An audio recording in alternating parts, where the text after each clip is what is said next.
શ્રીનાથજી બાવા છે ને, એમનો આશ્રય લીલાનું સ્વરૂપ છે, જે ગોવર્ધન લીલા કરી હતી તે સ્વરૂપ છે. ડાબો હાથ ઉપર છે, જમણો હાથ એમની કમર બાજુ છે અને ચરણારવિંદ છે. એમનો ફોટો તમે ધ્યાનથી જોજો, સ્વરૂપના ધ્યાનથી દર્શન કરજો કે એમના નેત્રો જે છે તે સામે નથી, એમના નેત્રો નીચે છે. અને આ ડાબો હાથ ઊંચો છે એટલે એનું બીજું શું તાત્પર્ય છે કે આપણા ગોવર્ધન પર્વતરૂપી ભારે ભારે જે સંકટો હોય તે બધા ડાબા હાથની ટચલી આંગળીથી જ ભગવાન દૂર કરી દે છે. આ એક સરળમાં સરળ એનો અર્થ છે. ત્યારબાદ અર્જુનજી એ કેમ નારાયણને જ લે છે પોતાની સેનામાં? એમની પાસે અવસર હતો કે નારાયણી સેના કે નારાયણ એ લઈ શકતા હતા નારાયણી સેના, પણ શું કામ નારાયણી સેના ના લીધી?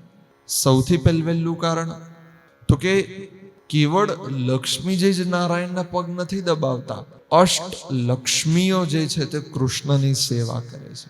જ્ઞાન લક્ષ્મી, વિજય લક્ષ્મી, ધન લક્ષ્મી, બધી જ લક્ષ્મીજીઓ કૃષ્ણ ભગવાનની સેવા કરે છે.